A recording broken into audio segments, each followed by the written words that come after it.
I found, we were discussing this yesterday, and I've thought about this numerous times since I've been to California, is that it's not the answer that is primary focus here. It's the question, it's the journey to understanding more about yourself, more about your identity, and that should be the primary focus.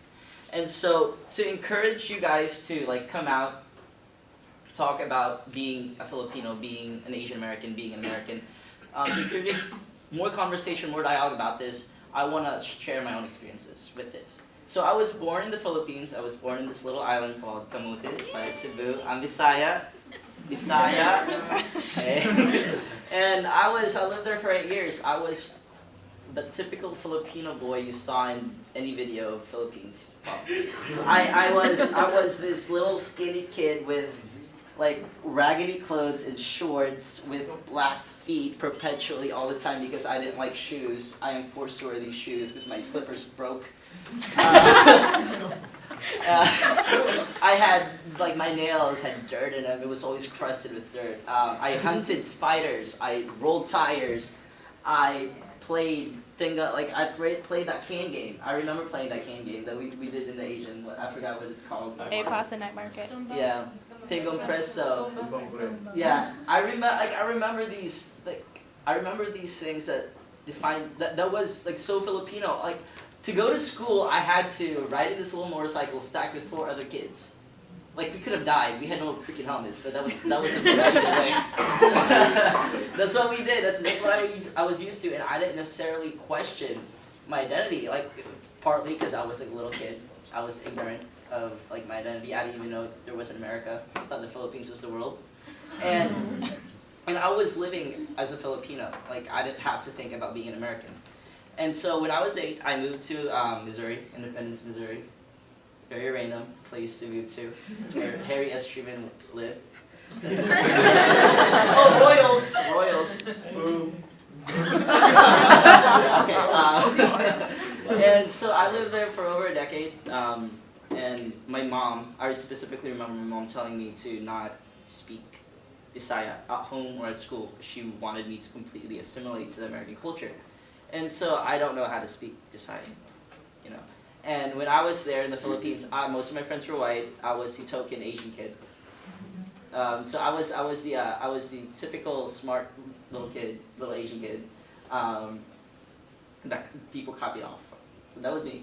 That was me. And you know, I was fine with it. I didn't know any other way. I forgot a lot of what it meant to be Filipino.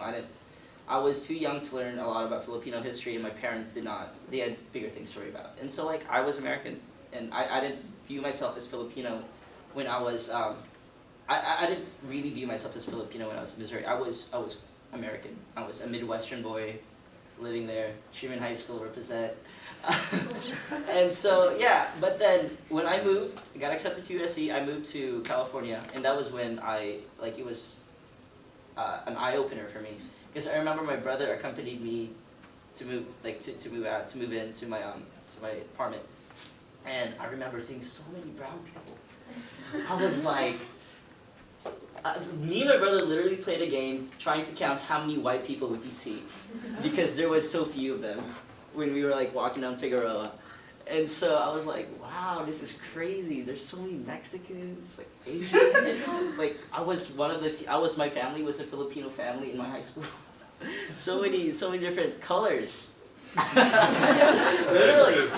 And so, yeah, and that was, and after that, like right now, this is normal. Like, I'm glad this is normal to me now. So many brown people. When I come back home in Missouri, in 2 months, I'm gonna be so shocked to see the amount of white people again. But this is when I moved to California, which is recently, is when I started really questioning what it meant to be Filipino and what it meant to be American. Because now I saw, like, I was removed. Like, I can see myself, like, my time in the Philippines was when I was Filipino. My time in Missouri was when I was American. And now I'm here. I'm forced to become, not necessarily forced to become Filipino American, but I chose by joining this club to become Filipino American. And so, like, I still struggle with what is a Filipino, what is an American. But every single day, every time I'm here, like, becoming the culture and service chair of Troy Phi, I did it because I wanted to learn more about the Filipino history, not necessarily because I thought that being a Filipino was the best. I really was just curious because I didn't know a lot about it.